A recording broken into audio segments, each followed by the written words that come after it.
I am a young man, in my early 20s, kind of a twinkish build. In other words, a small young dude, who is usually unnoticeable, and I don't come off threatening in the slightest. I'm also easy to intimidate, because I'm kind of short. Anyway, I grew up in the city, so I'm pretty used to having to be aware of my surroundings, and keep an ear out for any suspicious looking people, or those who scheme all day long in the city. After about 19 years in the city, I moved to the rural, suburban, foresty state of Pennsylvania. Not a lot of action out here, as in my town, most of the people are retired, or your run-of-the-mill young families. There is no city life in this town. Public transit isn't even 24 hours. Needless to say, at about 11 p.m, the streets are nearly deserted, with about a car or two driving by every 10 minutes or so. Compared to the city, this gives the town a very secluded and desolate feeling. In about 3 years of living here, I haven't really experienced much. Maybe the once in a blue moon drunkard, but even they just scurry on their way home, trying not to fall into someone's lawn. Once, I had a guy try to insist I get in his car, and he helped me to my destination, but that quickly ended as another car approached and he just gave up. But my luck had finally run up. I was instantly faced with one of the most terrifying moments of my entire life. The worst part is, living in such a slow-paced town has dulled my senses and taken away my ability to act quick, the way you'd need to in the city. On one breezy fall evening, I had decided that I wanted to go to the supermarket and blow $20 on frozen food and other snacks. It was about 3 in the morning, and since I've always been an insomniac, I figured I would stock up on snacks and just watch horror films all night. I typically made trips like that, as the supermarket was just across the street, and it was 24 hours. I've never had any kind of problem before. As I mentioned, people aren't really out late in my town, and if you're wandering around after midnight, you're usually the only person walking around. This supermarket is part of a fairly big mall complex. The stores are all connected, with a pharmacy to the left of the supermarket and some clothing stores to the right. Around 3 a.m, the huge parking lot is almost completely empty. That night, as I was making my way through the parking lot, my eyes caught a red pickup truck driving up the block. I know some people feel like serial killers and kidnappers all drive cars like that, as it's easy to stash a body in the trunk. But in PA, due to farms and rougher terrain, like forests and dirt paths, almost everyone drives a truck of some sort. So it didn't strike me as any kind of red flag, and barely paid mind to it, only that at that time, there was nothing else to observe. So, I mildly watched the truck as I made my way towards the direction of the truck, if only to pass him and the street he was on to keep going home. He drove up to the red light, and that's when I noticed the driver's weird behaviour. His windows were extremely tinted, so I don't know what was occurring in the car for sure, but by the looks of it from the outside, it looked as if he was either in a hurry, seemingly tapping the gas pedal, or drunk and falling asleep, occasionally letting go of the brake, and then waking up when feeling the car jerk forward, because for the remainder of the red light, the car kept inching forward, little by little as such. The light went green, and the truck stood there. That's when I felt uneasy. It wasn't inching, no turn signals were flickering. It was as if he parked, or was distracted by something. At this point, I'm inside the parking lot, but walking along the border of the street he was on from the inside of the lot. And that's when I think he noticed me, as I was the only moving object in the lot. He just stood there. I couldn't help but stare. It was as if the tinted windows made me feel like he couldn't see me well either. I'm not sure if I upset him in staring so blatantly as I walked, but the light went red again, and he ran it. He made a right, driving along the top border of the lot, only he didn't follow the road out, or even enter the lot through the entrance. It was as if he was angrily driving, because he made another sharp right, cut through the trees and grass borders of the lot, and as his car lumped and hopped its way into the lot, he immediately whipped the car into my direction and cut his headlights off. This made me turn around completely.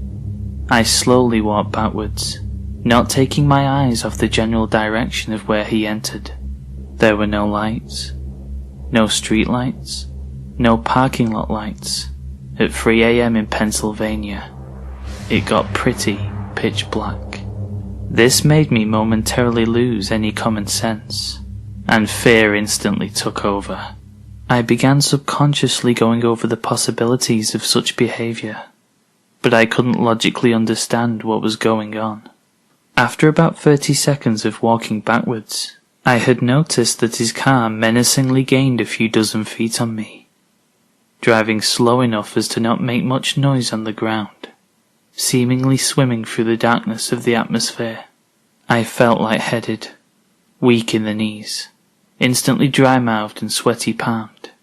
The only reason I realised how much the car was advancing was because, by the sweet grace of God, the streetlight at the corner in the distance miraculously reflected the bright green of the silver grille of the truck. I felt so alone. Like in that moment, I had no one. I knew no one was aware of what was going on. Pennsylvania tends to be safer and more boring, so there is never anything like security watching cameras or neighbourhood patrols, even people in the homes facing the lot. It was as if for that moment, no one else existed in the area, and I was somewhere abandoned, fleeing from a psycho.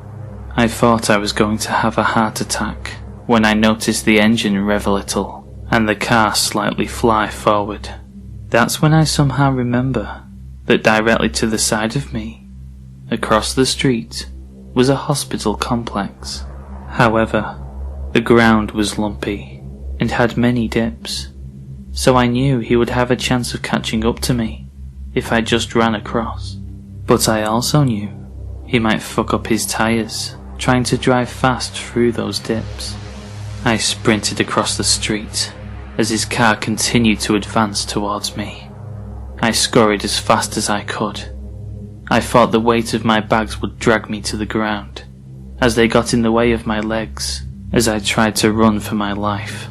I made it across and stood on top of the first dip as I instinctively turned around to see my stalker. That's when I realised that his car stood at the very edge of the parking lot, watching me. I caught my breath, and as the tears began to bulge up in my eyes, I kept walking across the tops of the dips and hills towards my building, never taking my eyes off the car. It just stood, watching me, never displaying any intent on moving or driving anywhere at all. I saw the driver watching me until I got into my building. By the time I got upstairs to my floor's lobby and looked out of the window, he was gone. Completely. I'll never know what he wanted, and that fact haunts me. The way his intimidating stalker-driving ways gave off the vibe that he relished in the fact that no one was around or watching, and he could do anything he wanted. Creepy, red pickup truck driver. Let's never, ever meet again. I was always the quiet one. I'd hog my food, avoid participation in daily activities, and avoid my friends and family as much as I could. I'd often get teased for being such an outcast, but that never bothered me. My name is Beth, and I grew up in a small town called Miles in Montana. Life was elegant and there weren't any problems. The idealistic lifestyle, as you say. My brother's name is Alex, and when I was 7, I had another brother named Jason, who passed away because of a brain injury. The year is 2007, and my family had just left to have a little vacation near the Yellowstone River. We referred to it as the river. Not much you can do there, I thought. My biggest pet peeve was to spend time near my boring parents. I'm 19, single, and angry at the world. I was meant to go to college, yet never ended up registering. My uncle was very rich. He owned a large company and was very friendly with us. He even offered to pay for my first 2 years of college, but I declined. Anyways, my father loved fishing on the river and would always take his fishing gear with him. I wouldn't know the first thing about fishing, nor would I even care. They ended up leaving pretty late, but I knew they'd spend a couple of nights there, because they had always loved camping, and I didn't. I called my friends over, and we had ourselves a little fun. They were together. The guy's name was Noah, and his girlfriend's name was Maddie. It was about midnight, and we started talking about our town's creep. Everybody knew him, but it was almost like he never existed. Long hair, demon-like eyes, and very tall. Think about it. A man who's been accused of rape, stalking, battery, and more, but has never landed in our newspapers. He was like a ghost and a rumor all rolled into one. We decided to get some food at a local shop and got bored really fast. While driving home, Noah brought up the cemetery that's a couple minutes away from where we initially were. I don't remember why, but we ended up going there. We parked our car on the lot, stepped foot on the dusty ground. I remember the feeling. It was cold and still. There was no wind, no trees, no crickets, no anything. We approached the graves, and Noah was walking on the tombstones. I yelled at him to get off because it was disrespectful. Smoking and laughing, we took a seat on a bench and talked about our lives. Our boring old lives. The lives that no one seemed to care for. We were all too much alike. We grew up going to the same schools, avoiding the same people, and enduring the same bullshit since day one. Our laughter was interrupted by the sound of a car engine. Not a lot of cars drive near the cemetery this late, so this struck us as odd. We spent more time near the graves, splitting up and doing whatever. I remember visiting my Jason's grave, looking down at it. I felt guilty, almost as if I was his killer. I brushed off the feeling and tears ran down my face. The silence was broken by my friends coming towards me with jokes and laughter. I wiped my tears and smiled as they continued talking about random topics. The walk back to the lot was nearly 200 meters away, so we walked. Behind us, the road, and to our left, the entrance to the yard. We could all hear it. Oh, yes. We all heard it after we quieted down. I whispered not to look back as we sped up towards our car. There was a beat-up car entering the yard without its headlights on. I remember feeling really scared, but not for my life. I assumed it was a police car that was checking up on the cemetery, so being high was a huge problem. Moments later, we were getting into the car and about to start our engine, when suddenly a man with a hoodie started banging on our windows, crying for help as the darkness swallowed him. All of our doors were unlocked, so we had to scramble to lock them. After that, we were all frozen in fear. This was clearly the man who came out of the car parked near the entrance of the yard. Maddie yelled at him to get lost with a weak voice, but the man continued crying and asking for help. To tell you the truth, I was mildly convinced he needed assistance of some sort. Perhaps he was an old beggar, lost, or some visitor that had psychological problems, but nothing in my body was going to let me open the door for him. I yelled at Noah to start the car, and just as he turned the key, the man made his face visible. There he was, the ghost as described by the townspeople. Long black hair that almost touched his waist, deep voice, dark eyes, and long nails. You could also see his cheekbones. His face went from a please help me face to a sinister smile, one that doesn't have mercy of any sort. Maddie began freaking out at this and began yelling. I swore to myself that if the engine didn't start, I would get the fuck out of the car and run home. The engine did start, and with screeching of the tires we backed out of the lot, only to have this maniac chase us. And in his hand we saw a blade. We drove towards the exit while he tatted along running his fastest. As we passed his beat-up car, we noticed 2 other figures sitting in the back seat of his car. We had to slow down because the road was very bumpy near the exit. As we approached his car, we noticed the 2 figures jumped towards us from within the car and began banging on the window. The man was yelling swear words and other fucked up shit at us, but between his noises and our engine, we heard the distinct sound of terrified children, young voices crying for help from within the car. We all heard it and none of us could deny it. We were paranoid due to the drugs and the shitty situation the universe has tossed us. I screamed to call the police, but none of us had our phones on us. If we had left the scene, the owner of the car would easily have fled the area and killed the kids. We also wouldn't do anything to him, because he was armed and dangerous. I still wish I didn't have to see what happened next, but this scene will never leave my mind. Noah jumped out of the car and tried the door handle of the man's car. It budged and the tables have now turned completely. The kids backed down away from my friend, from his offer. He insists and continued to try and convince them that he's here to help them, but to no luck. This is when Maddie and I noticed the man laughing while catching his breath. He now stood a few feet away from Noah and began humming a song. What he did next made me have anxiety from then until now. He ran full speed at Noah and stabbed him in his right palm. I cried as Maddie screamed, and there was nothing any of us could have done about it. The worst part about everything was the kids. The kids just laughed and clapped while cheering as my friend fought for his life. They yelled, "Finish him! Finish him!" as a blade continued to tear through my friend's hand. And just like that, that creep got off my friend and got in his car. All I saw was Noah's palm squirting blood. His eyes were wide open, and he was barely moving. We rushed our friend to the hospital, and so began the longest year of my life. A couple of detectives were hired to solve this case, but to our worst luck, nothing ever came of it. It was now 2015. Noah and Maddie weren't together anymore, and they weren't my friends anymore. My grandmother passed away, and I had to attend the funeral. I hated it. I felt like the little boy from Omen that didn't want to go to church.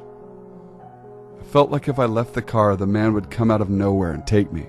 Before I knew it, I was standing near her grave, paying respects. The funeral was going as planned, and then I heard a couple of teenagers in the back of the crowd. These kids weren't being as respectful as they should have. I made my way towards them and recognized that duet of laughter. Older, but still recognizable. I froze. The memories flooded my being as I got chills up and down my spine. It was that laughter I heard in my nightmares. That laughter I woke up to in cold sweats. It was them. I turned around and made my way to the car. I moved out of Miles shortly after that, and haven't paid a visit ever since. I just hope that one day that man is caught so I can finally live free of that terror.